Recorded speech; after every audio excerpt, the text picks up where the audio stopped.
A sharp, predatory glint in his eyes. The man I loved, the man I was trying to escape, pressed me against the cold wall of the airport's VIP lounge. His sharp canines grazed the sensitive skin on the back of my neck, sending a shiver of terror and unwanted arousal through my entire body. His voice was a low, glacial whisper, a dangerous promise that sent ice flooding my veins. "Darling," he murmured, the term of endearment a twisted mockery in this moment. "Is it because I can't mark you that you forget who you belong to?"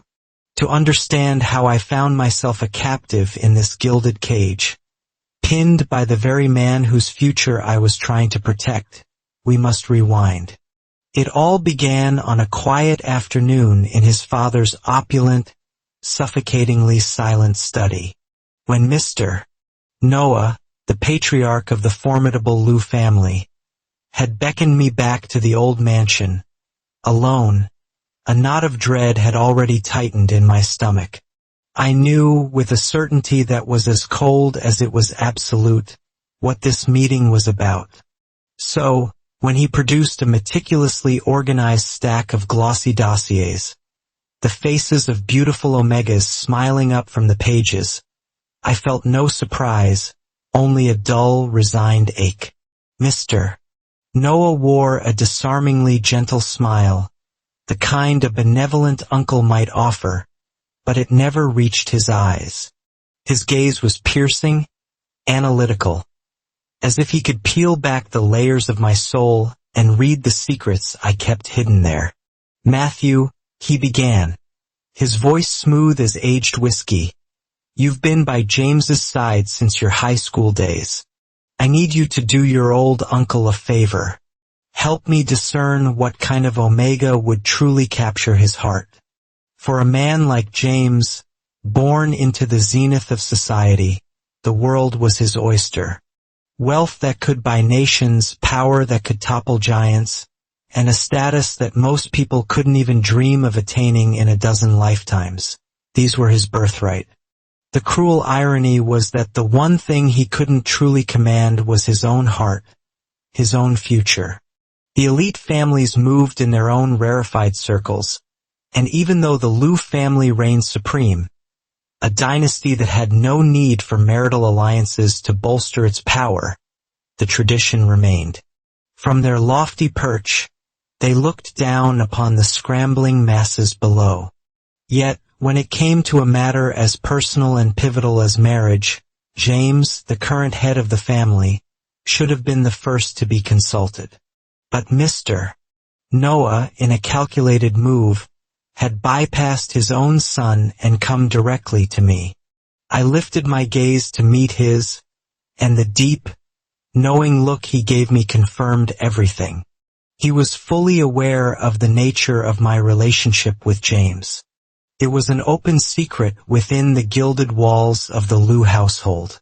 Officially, I was James's personal assistant, but the true meaning was embedded in that single potent word, personal. To be precise, we were partners in every sense of the word, except the one that mattered. We were seamless in the boardroom and explosive between the sheets. Our bodies knew each other with an intimacy that transcended words. But that was the boundary. Could go no further. After all, he was an S-level alpha, a pinnacle of genetic perfection.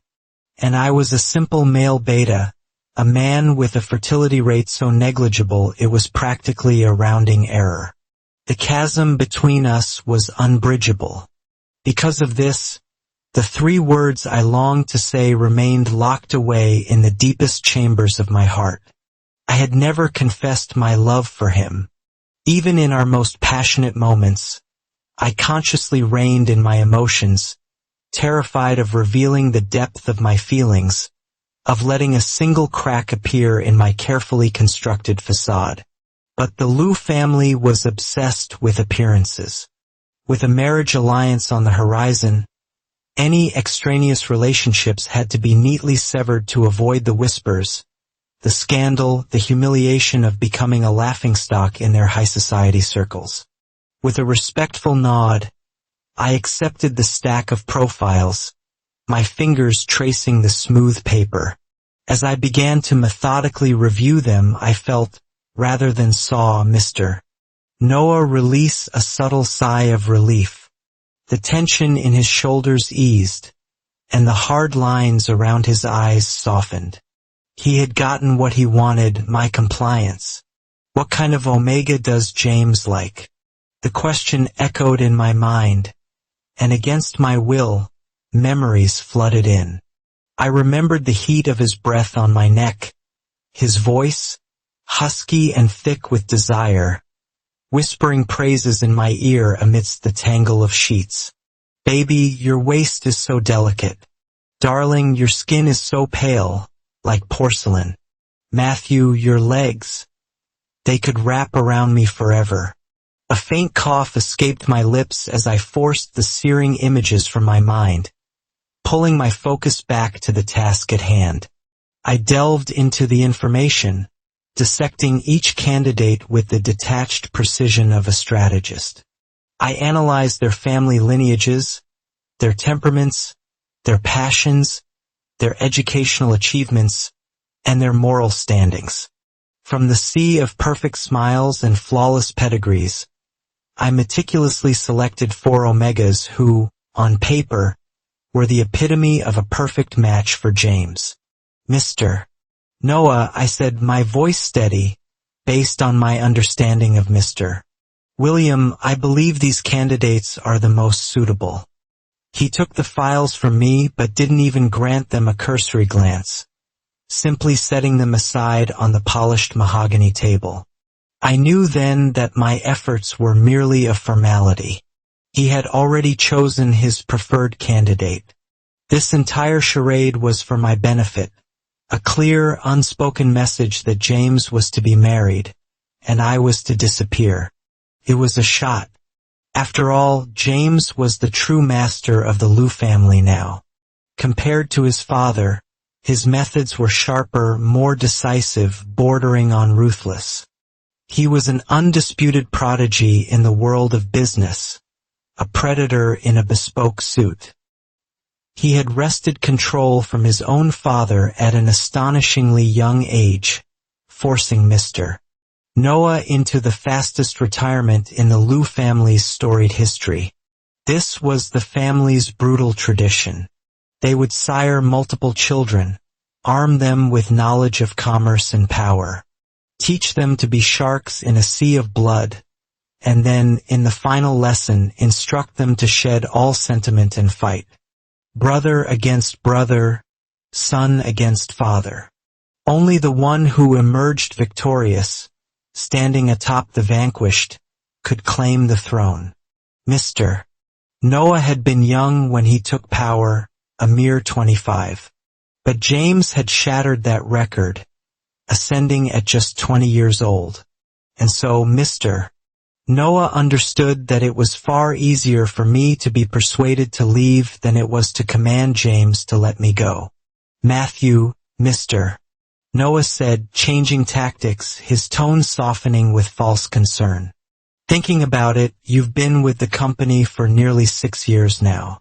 James can be so thoughtless. It's a shame he's never considered promoting you.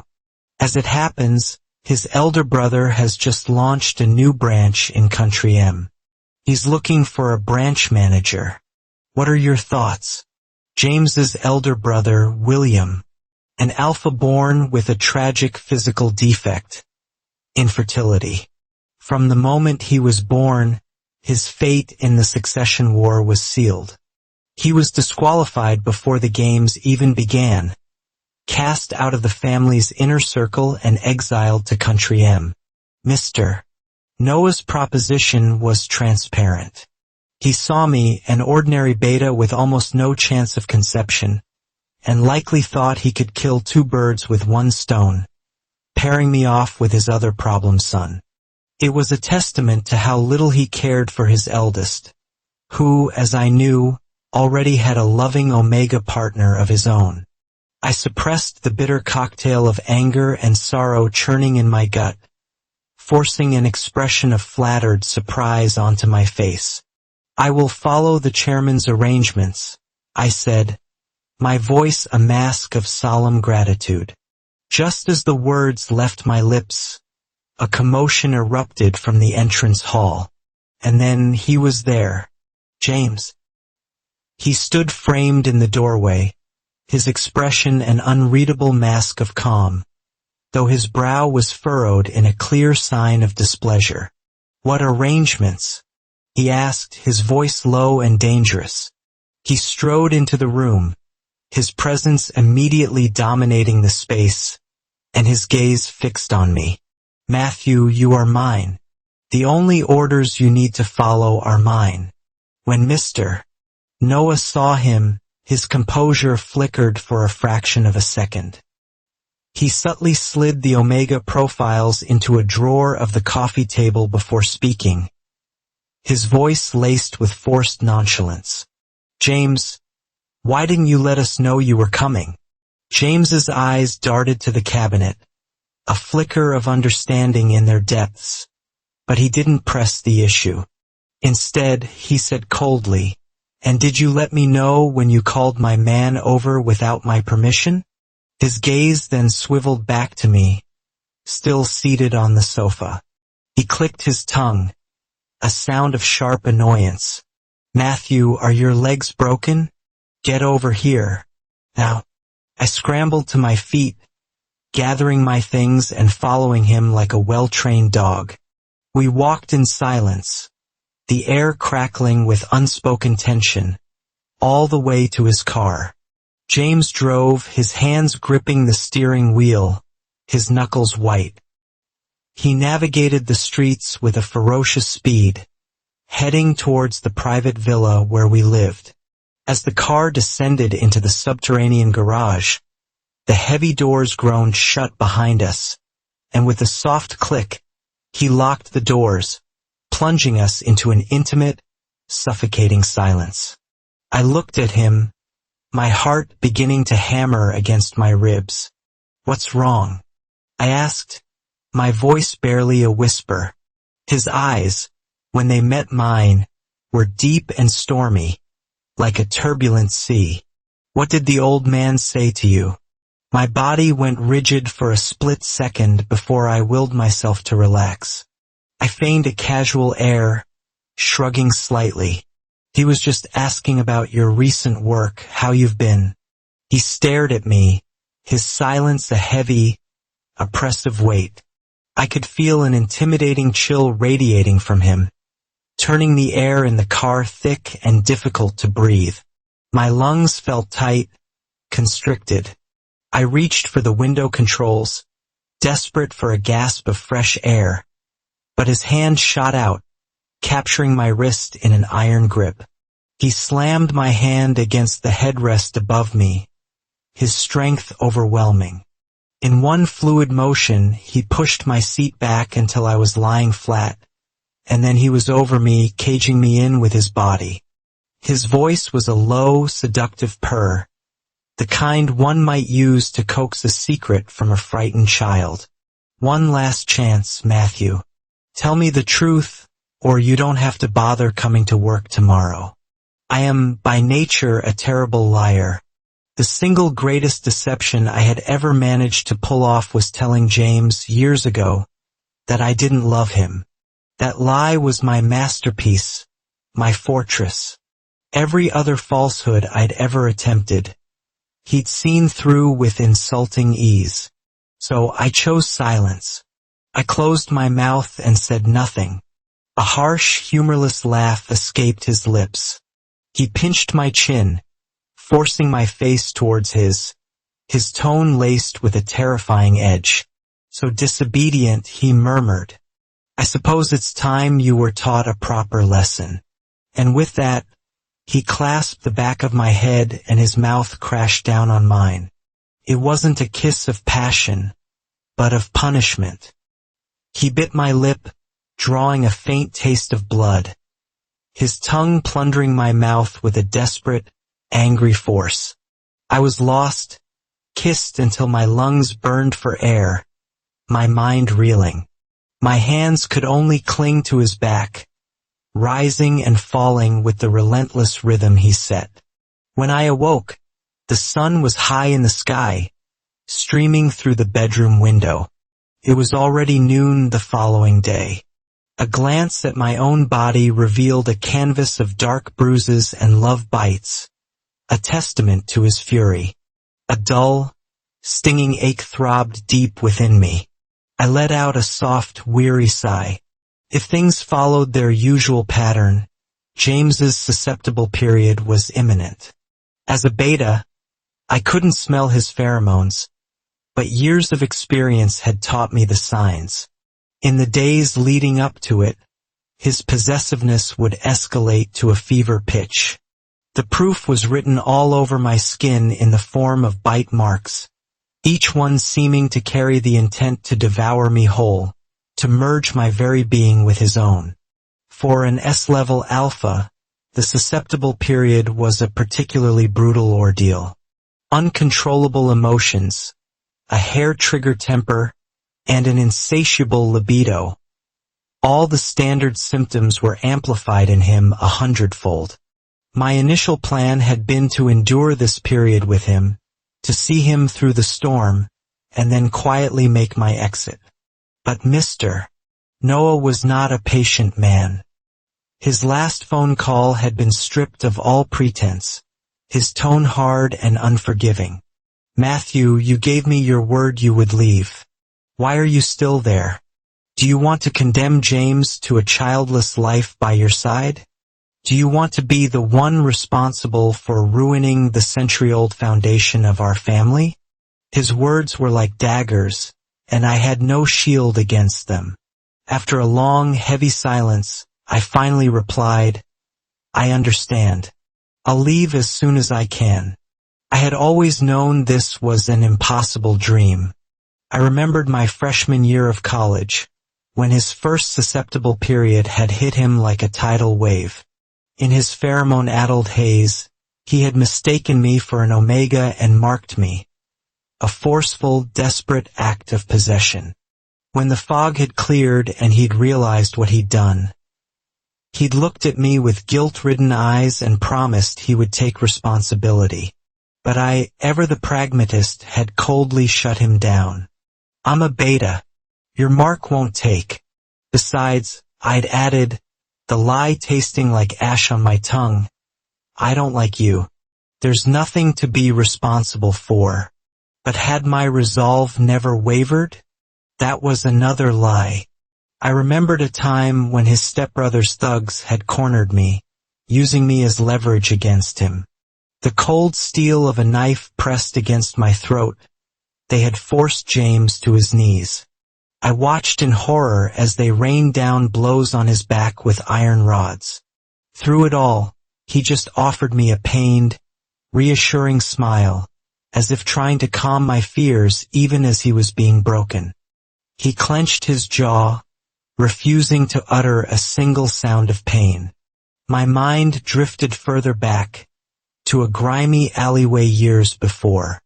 I was a scrawny kid, being shaken down by local hooligans for the little money I had. And then he appeared, strolling casually into the alley's entrance. He gave me a lazy, indifferent glance before effortlessly dispatching my tormentors. He stood before me that day, his aura one of chilling indifference, and said, "If you don't want to be a victim, I can teach you how to fight." Then, his eyes flickered down to my worn-out, threadbare canvas shoes, and he added, almost as an afterthought, "For free." I had heard the rumors about James Liu. They said he was a cold, ruthless machine, devoid of the empathy that defined normal human beings. I never understood why he chose to help me that day, but from that moment on, he became the solitary beam of light in my otherwise bleak and sunless existence. And from that moment, I was hopelessly, irrevocably in love with him. His back, once so tall and unyielding, had been forced into the mud because of me. I watched him collapse, blood pooling on the dirty ground, and in that terrifying moment, I made a vow. If he survived, I would be with him no matter what, even if his kindness was born from nothing more than a sense of duty. But before I could ever voice my feelings, I learned of his ambition to become the head of the Liu family, and a patriarch cannot be without an heir. And so, our strange, undefined relationship began, eventually settling into the quiet contract of bedmates. My meeting with Mr. Noah had clearly unsettled James. For days, he watched me like a hawk, his gaze intense and probing. But as I maintained my usual routine, his vigilance gradually relaxed. The timing seemed perfect. A major collaboration with a foreign company required him to go on a business trip. As I was packing his suitcase, he leaned against the doorframe, arms crossed, watching me with a strange, unreadable expression. After a long silence, he pushed off the wall and came towards me. He wrapped his arms around my waist from behind, trapping me against his chest. He lowered his head, his lips brushing against my ear, his warm breath fanning across my cheek. His tone was soft, almost affectionate, but the words held a dangerous weight. "Matthew, you'll always be by my side, right?" For a terrifying moment, I felt completely exposed, as if he could see straight through my deception and knew of my plan to flee. But that was impossible. Only Mr. Noah and I knew. I steeled myself, catching a glimpse of his reflection in the large, full-length mirror. His face was a mask of perfect calm. "Why the sudden question?" I asked, my voice impressively steady. He nuzzled my neck, inhaling deeply. Though I had no pheromones, this was a familiar, comforting gesture of his. A gentle kiss landed on the back of my neck, sending a jolt of electricity through me, making my body tremble involuntarily. I don't know, James's voice was still unervingly calm. "I just have this feeling that you're going to vanish the next second. So you'll always be here, right?" I let out a breath I hadn't realized I was holding, the relief so profound it was almost painful. I placed my hand over his where they were clasped around my waist. "Of course I will." He stared at my reflection, his eyes searching mine. The seconds ticked by, stretching into an eternity. Finally he spoke, his voice low and serious. "Matthew, don't lie to me." I swallowed the bitterness that rose in my throat, forcing a light, relaxed tone. "I'm not lying to you. Now let go. I still have a lot to pack." His promise seemed to soothe him, and he became more docile. I double-checked the box of inhibitors, placing it carefully in his suitcase. Suddenly, his voice broke the silence again. "My susceptible period is coming. You should come with me. I don't want to use inhibitors." The more unreasonable he became, the closer the period was. It had to be within the next day or two. Terrified he might actually follow through on this whim, I patiently began to coax him. "The company is swamped with work. I can't possibly get away.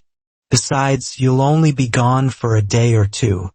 It's not like I'm going to run away or something. Am I?" The moment the last sentence left my lips, I froze. My own words were a cruel joke, and my eyes unexpectedly welled with moisture. Noticing his confused expression, I quickly buried my face in his chest, hiding my treacherous tears. I patted his back gently, my voice a soft murmur. "All right, don't be willful. I'll be right here waiting for you to come back." My reassurances seemed to work.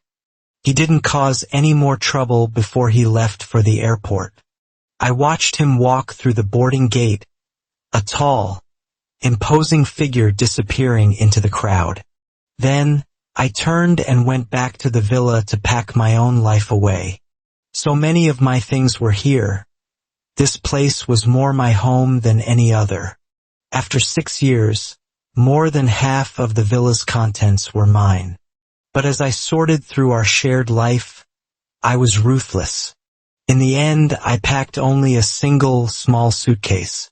I left my resignation letter on the desk in his study. And then, I stood in the doorway and took one last look at the home we had shared. It was a place filled with countless sweet, secret memories. But it was a chapter that had to end. I was never meant to be his happily ever after.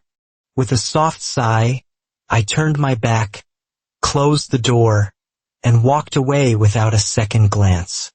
I had no intention of going to the company Mr. Noah had arranged for me. I had saved a decent amount of money over the years. My plan was simple. Travel the world for a while, and then find a quiet, peaceful place to settle down. But as I stood in the bustling airport, a strange sense of unease settled over me. Despite the June warmth, a cold sweat broke out on my skin. I felt a prickling sensation on the back of my neck, as if I were being watched by 100 unseen eyes. I scanned the crowd, but everyone was absorbed in their own travels. No one was paying me any mind. I took a deep breath, trying to dismiss the growing sense of dread. The minutes ticked by, and the boarding announcement finally crackled over the intercom. Nothing had happened. I was just being paranoid.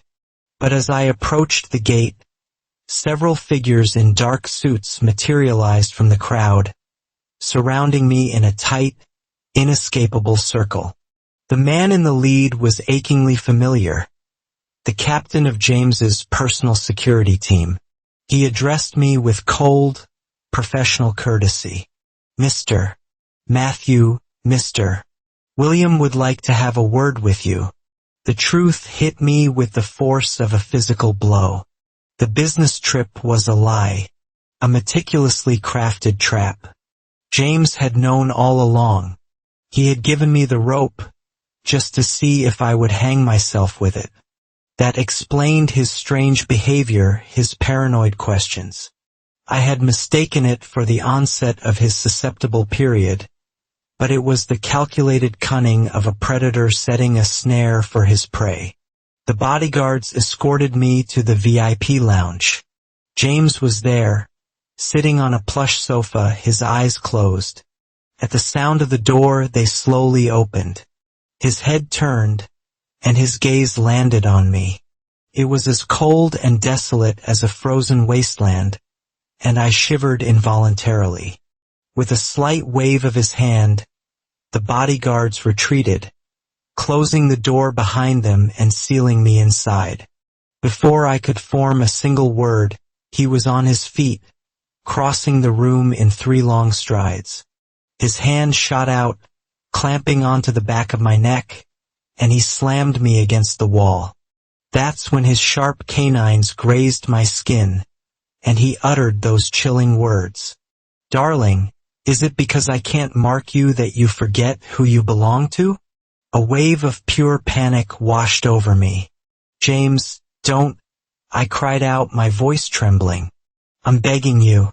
The one thing I feared most was him trying to mark me again. I wasn't an Omega. His mark wouldn't hold. The first time he'd lost control, he'd bitten my nape until it was a bloody, mangled mess. The pain had been excruciating, but more than that, it was a brutal reminder of our biological incompatibility. I had made him promise never to do it again. He thought it was because I was afraid of the pain, but the real reason was far more agonizing. The moment his teeth sank in, any illusion of a normal relationship shattered, and I would be plunged into the cold, harsh reality of what we could never be. James let out a cold sneer. Then what should I do, Matthew? If I don't leave my mark on my darling, he seems to forget who he belongs to. He even tries to run away. He reached up, his fingers deftly undoing the top button of my shirt, exposing my neck completely. Tears sprang to my eyes, and I pleaded with him, my voice cracking with sobs. I'm sorry, James. Please just take your suppressant. We can sit down, we can talk about this calmly. His voice was a harsh rasp, devoid of any mercy. No, Matthew. I gave you a chance. You threw it away. With that, all his restraint vanished. He lowered his head, and his fangs pierced my skin. He bit down hard, a flood of potent alpha pheromones invading my system all at once. My body couldn't handle the sudden, overwhelming onslaught. My head swam, my vision blurred, and my limbs felt like lead. But I knew this was only the beginning. An alpha in his susceptible period, already incandescent with rage, was a powder keg waiting for a spark. Once he lost control, he would be a force of nature, and this state of madness would last for 7 days and 7 nights. Clinging to my last shred of consciousness, I tried to reason with the part of him that was still human. James, the moment I uttered his name, his hand flew up, covering my mouth, stifling my words. His teeth sank deeper, a clear punishment for my defiance. I let out a muffled hiss of pain, tears streaming down my face. In the past, even in the depths of his susceptibility, the sound of my pain would have been enough to make him pause, to gentle his touch. But now he merely snorted coldly. He released my mouth only to bite my earlobe, his eyes glowing with a dark, possessive fire. Remember this pain, Matthew. If you ever dare to leave me again, I will tear the flesh from your bones piece by piece and swallow it whole. Is this what it takes, baby? Do I have to destroy you to make you stay by my side? I shuddered violently. I knew these were the words of a man lost to his primal instincts, but they chilled me to the core. Sensing my trembling, his grip softened slightly. His broad, warm chest pressed against me, his body heat a stark contrast to the ice in his voice. Are you scared? What is there to be scared of? Just stay with me and everything will be fine. He lowered his head again, his lips capturing mine, silencing my pleas and dragging me down with him into a dark, swirling abyss of rage and desire. I don't know how many days passed. When I finally drifted back to consciousness, I found James sitting on the edge of the bed, gently applying antiseptic to my bitten, bleeding nape. His touch was feather-light, as if he were tending to a priceless, fragile treasure. I twisted my lips in a grimace of irony. A little late for gentleness now. My small movement didn't escape his notice. He raised a cold eyebrow. Are you dissatisfied? Looking at him now, calm and composed, I knew his susceptible period had passed. My fear abated, replaced by a surge of anger. Did you put a tracking bug on my phone? There wasn't a flicker of guilt on his face. He admitted it freely. Yes. I was so incensed I pounded a fist against the mattress. If that's the case, then you must know about the marriage arrangements.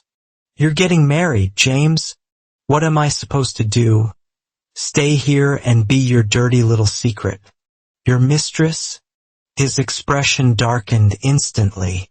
You have the audacity to bring that up? Tell me, Matthew, did you enjoy it? Did you have fun personally selecting my future wife? I stared at him, shocked into silence. How did you know? He sneered. I also know that you meticulously studied those files, analyzing every detail before choosing the 4 omegas you deemed most suitable. And I know the old man offered you a position with my brother, hoping to pair the two of you off. And you agreed, didn't you? The last sentence was a low growl, dripping with menace. I had to change the subject before he lost his temper again. Stop changing the subject. The core issue is that you are getting married. This ambiguous relationship between us needs to end. Ambiguous? He suddenly slapped my rear, the sting bringing tears to my eyes. He grabbed my chin, his voice a furious snarl. What do you mean, ambiguous? Matthew, are you genuinely this heartless? We've known each other for over 10 years. From the first moment I marked you, I've considered you my partner, my wife. You told me you didn't like me, so I gave you space. I told myself we could take it slow. I never forced you. And now you call what we have ambiguous? Why don't you just say we're just friends with benefits? He practically shouted the last sentence. Seeing my guilty silence, he understood. A bitter, incredulous laugh escaped him. So that's what this is to you. I've been treating you like the love of my life, and you've been telling yourself I'm just a fling? You never intended for this to be real, did you? I mumbled a weak defense. I didn't tell anyone. Of course you didn't. He roared. You want me to get married and have children with someone else? How could you let our relationship become public? In fact, you hate me, don't you? You were thrilled when you heard I was having an arranged marriage. You thought you could finally get rid of me. That time you got drunk, if you hadn't been intoxicated, you never would have agreed to sleep with me in the first place, would you? You've wanted to leave for a long time. That's why you left without a second thought. I opened my mouth to explain, to tell him he was wrong. So devastatingly wrong.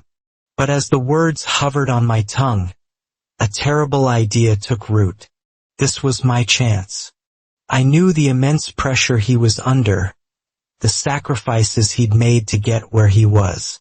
The business world was full of wolves, and any sign of weakness would see him torn to shreds.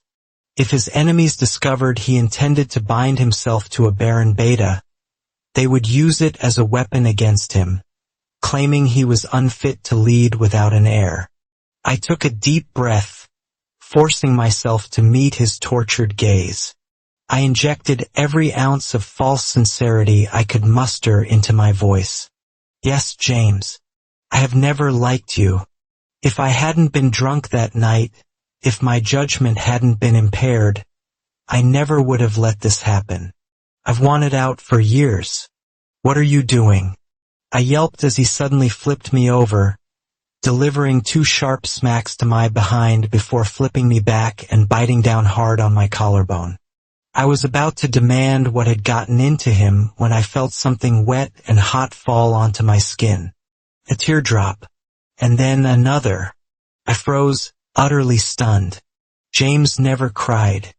In all the years I'd known him, through all the beatings and the betrayals, I had never once seen him shed a tear. A sharp, painful ache pierced my heart.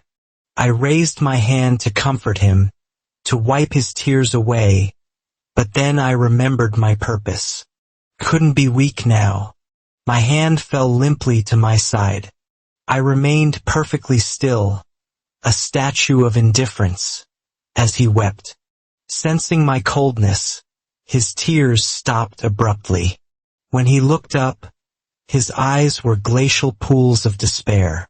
A mocking, broken smile twisted his lips. Matthew, you truly are cruel. He wiped his face with a savage motion, his expression becoming terrifyingly grim. You all want me to get married so badly? Fine, I'll get married. But I will decide who I marry. And as for you, you find me disgusting? You don't like me? It doesn't matter. You will be tied to me for the rest of your life. As long as I am breathing, I will never let you go. So I suggest you learn to love me, quickly. Because all those things that make you uncomfortable, that you claim to despise, I'm gonna do them anyway. And you will be the one who suffers. With those venomous words, he shoved me aside, stormed out of the villa, and left me shattered and alone on the bed. How had my desperate attempt to save him devolved into a twisted promise of forced love? I didn't see James again after that day. He turned the villa into a luxurious prison, stationing a team of bodyguards around the perimeter. In a move of considerate cruelty, he ensured they were all betas. In a more petty act of vengeance, he had the staff add coriander, a herb he knew I despised, to every single one of my meals. I spent hours meticulously picking out the offensive green flecks. I understood his game. He was trying to provoke me, hoping I would break down and call him, hoping I would surrender and offer him the soft words and comfort he craved. James was, at his core, surprisingly easy to placate. A gentle tone, a hint of affection, and his walls would crumble. That's why he'd covered my mouth in the lounge.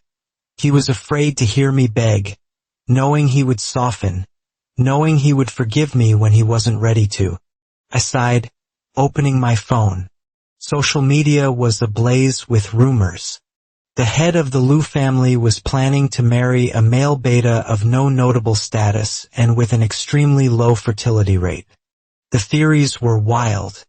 Some claimed I was a warlock who had cast a spell on him. Others speculated that I had compromising photos and was blackmailing him. The underlying sentiment was always the same. I must have used some devious, underhanded trick. The public couldn't accept that a magnificent alpha like James would willingly choose a simple beta like me. He was either bewitched or insane. I was cut off from the world, unsure of the specifics of the war he was waging with his family. That is, until Mr. Noah called me, his voice exploding with fury before I could even say hello. "You ungrateful wretch! What have you done to my son? He's gone mad." He stood up to his uncles, to the entire family council, and told them that if any of them thought they could do a better job, they were welcome to try and take his position. "And you," he continued, his voice dripping with contempt, "you couldn't even manage to disappear properly. You were gone for less than half a day before he dragged you back. And now he's furious with everyone. He came here yesterday and smashed half of my priceless antiques. If I wasn't his father, I think he might have smashed my head in." He ended on a helpless, desperate note. "I can't control him anymore. You have to persuade him. He only listens to you." I sighed. It was true. No one would dare challenge James for his position. Under Mr. Noah, the Liu family had been first among equals. Under James, they had ascended to an entirely different plane, leaving their rivals choking on their dust. He had earned the right to his arrogance. But he was forgetting one crucial detail. With me there would be no heir. When he grew old, when his strength began to fade, the wolves would circle, and they would devour him without a trace. In the end, I made the call. The phone picked up on the first ring, but the line was silent. He was waiting. Steeling myself, I adopted a tone colder and harsher than any I had ever used with him. "James, what in the world are you doing? Haven't you caused enough trouble?" He exploded. "What have I done? I just want to marry the person I love. Why should I have to listen to them and marry some Omega I don't even know? They didn't give me this position. I took it. They have no right to tell me who to spend my life with. Then marry an Omega you do like," I said, the words feeling like glass shards in my throat.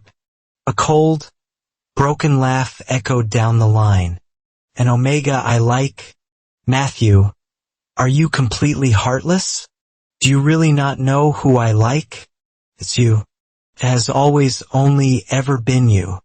I closed my eyes, swallowing the overwhelming bitterness. My voice remained steady, a monotone of detachment. "James, you only think you like me because I was your first. If you just spent some time with other Omegas, you would realize that they are what you truly want. A long, dead silence stretched across the line, finally shattered by the unmistakable sound of glass breaking. James's voice, when it came, was a raw, primal roar. "Matthew, what did you just say? Say it again." I knew I was pushing him over the edge, but this had to be done. The wound had to be cauterized. I had to make him hate me, for his own good. I said, "You should try being with other Omegas. Get to know them. I have never liked you. Stop wasting your time on me. It only makes me feel disgusted." Another low, chilling laugh came from the other end, a sound so full of heartbreak it was almost unearthly. When he finally spoke again, his voice was distorted with pain, almost unrecognizable. "Matthew, if this is what you truly want, then fine. Your wish is my command." And then he hung up. I stood there, the phone still pressed to my ear, biting my lower lip so hard I could taste blood, just to remain standing. This was it. This was how it had to be. We were finally back on the right track. Shortly after that call, the bodyguards disappeared. I took out the small suitcase I had packed weeks ago, filled it with the last of my belongings, and walked out of the villa one last time. This time, there would be no one to stop me. This time, it was truly goodbye. 1 month later, I stood frozen at the entrance of a hospital, a piece of paper clutched in my trembling hand. A pregnancy test report. The doctor said the baby was almost 5 weeks along. My mind raced, calculating backwards. The airport. That violent, desperate week. I had left him because I thought I could never give him a child, the one thing he needed to secure his legacy. And now I was carrying his baby. What had I done? What had all that sacrifice, all that pain, been for? I gently touched my still flat stomach, my fingers hovering over the familiar number in my phone's contacts, my thumb hesitating over the call button. In the month since I'd left, James had erased all news of any impending marriage. He hadn't been seen with any Omegas. I saw his face in the financial news every day. He looked colder, harder, a man encased in ice. There was no warmth left in his eyes. He must truly hate me now. It would be an exaggeration to say I was the source of his misery, but it felt like the truth. What do you think Matthew should do now? Should he go back and tell James the truth, or has too much damage been done? Is it too late for them? Let us know your thoughts in the comments below.